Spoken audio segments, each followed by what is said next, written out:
আজকে কবিগুরু রবীন্দ্রনাথ ঠাকুরের জন্মদিন। আজকের এই বিশেষ দিনে কিছুদিন আগে ঘুরে আসা শান্তিনিকেতন বোলপুরের কিছু টুকরো স্মৃতি আপনাদের সঙ্গে ভাগ করে নিলাম। শিয়ালদা অথবা হাওড়া থেকে যে কোনো বোলপুরগামী ট্রেনে উঠে আপনারা বোলপুর স্টেশনে নেমে চলে আসতে পারেন শান্তিনিকেতনে। কবিগুরু শিশু সাহিত্যের ওপরেও এক অনন্য নিদর্শন রেখে গেছেন।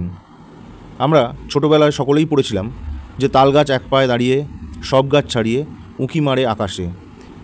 কবিগুরু এই কবিতাটি লিখেছিলেন যে জায়গার কথা চিন্তা করে। সেই তালগাছটি হচ্ছে এই তালগাছটি। ওখানকার যারা স্থানীয় মানুষ তাদের সঙ্গে কথা বলে জানতে পারলাম এটাই। ইউনিভার্সিটির যে ক্যাম্পাসের রাস্তা, সেই রাস্তা ধরে এগিয়ে যেতে যেতেই প্রথমে পেলাম বাম দিকে আর্টস ডিপার্টমেন্ট অর্থাৎ কলা বিভাগ, এবং তার ঠিক উল্টো দিকে এই বাড়িটি নাট্যভবন নামে পরিচিতি। এরপর আস্তে আস্তে এগিয়ে গিয়ে আমরা বিশ্ববিখ্যাত শিল্পী মাননীয় রামকিঙ্কর বেইজের বিভিন্ন হাতের কার্য আমরা দেখতে পেলাম।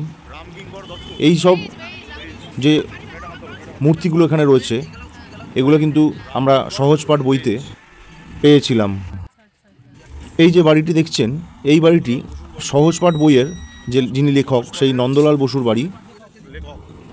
নন্দলাল বসুর বাড়ি ফেলে কিছু দূর এগিয়ে যেতেই আমরা সাক্ষী হলাম সেই বিখ্যাত মানুষ যিনি কৃষি এবং অর্থনীতিতে নোবেল পেয়েছিলেন, আমাদের বাংলা তথা ভারতের গর্ব, মাননীয় অমর্ত্য সেনের বাড়ি।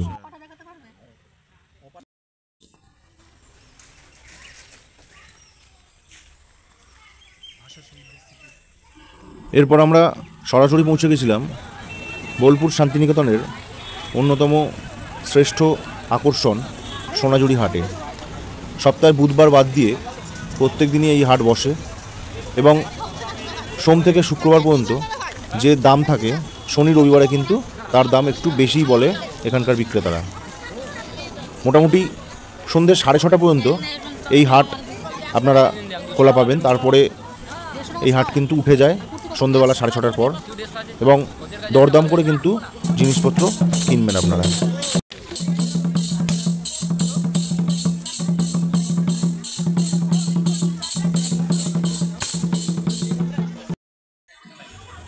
এখানে গিয়ে যা বুঝলাম বাদবাকি সকল হাটের মতো এখানেও সেই একই অবস্থা।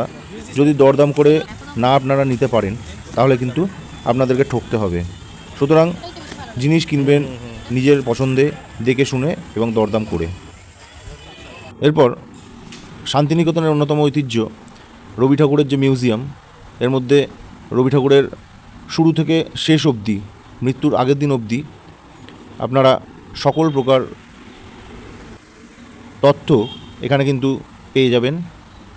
এবং এই মিউজিয়ামটি প্রবেশ মূল্য কিন্তু 100 টাকা করে। যারা স্টুডেন্ট তাদেরকে কিছুটা কনসেশন অবশ্যই করা হয়, এবং 5 বছরের নিচে যারা বাচ্চা আছে তাদের কোনো টিকিট লাগে না। এই মিউজিয়ামটি সকাল 10টা থেকে বিকেল 4টে পর্যন্ত আপনারা খোলা পাবেন।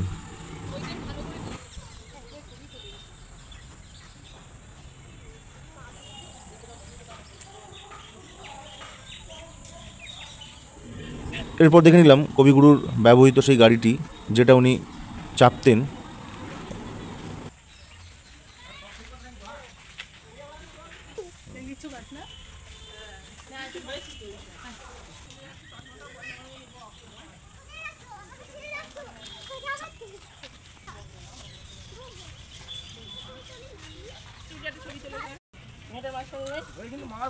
বোলপুর শান্তিনিকেতনের অন্যতম আরেকটি দর্শনীয় জায়গা হলো সৃজনী শিল্পগ্রাম।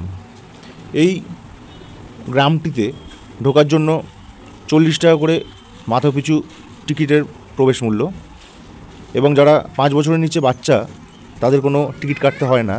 এবং এখানে দেখলাম যারা স্টুডেন্টস আছেন, ছাত্রছাত্রীরা যদি আইডেন্টি কার্ড দেখাতে পারে তাহলে কিন্তু এখানকার সম্ভবত টিকিট তাদের লাগে না। এই গ্রামটিতে বিশেষ করে পশ্চিমবাংলা তথা সারা ভারতের প্রত্যেকটি রাজ্যের আলাদা আলাদা যে তাদের ঐতিহ্য, কৃষ্টি, সংস্কৃতি এগুলো কিন্তু তুলে ধরা হয়েছে। এই দেখুন, যেমন একটি উড়িষ্যার একটি নিদর্শন, এটি পশ্চিমবাংলার। এরম করে করে টোটাল ভারতের যত কোটি রাজ্য আছে সব কোটি রাজ্যের হাতে তৈরি জিনিস থেকে শুরু করে সেখানকার মানুষের জীবনযাত্রা কীরকম সেই জিনিসগুলোই এখানে ফুটিয়ে তোলা হয়েছে। আমাদের ভারতবর্ষের যে বৈচিত্র্য, সেই বৈচিত্র্য সত্যিকারের এই একটি জায়গার মধ্যেই কিন্তু যেন মনে হচ্ছে পুরো ভারতবর্ষ চলে এসছে।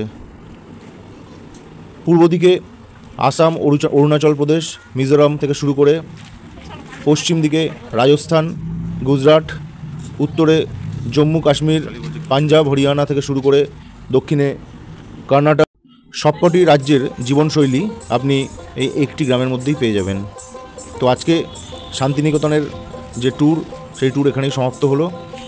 হাওড়া কিংবা শিয়ালদা থেকে বোলপুর স্টেশনে আসার প্রচুর ট্রেন আছে, বা সড়কপথেও আসতে পারেন। আজকের ভিডিওটা কীরকম লাগলো অবশ্যই কমেন্ট করে জানাবেন। দেখা হচ্ছে পরবর্তী ভিডিওতে খুব তাড়াতাড়ি। ততক্ষণে সকলে ভালো থাকবেন, সুস্থ থাকবেন।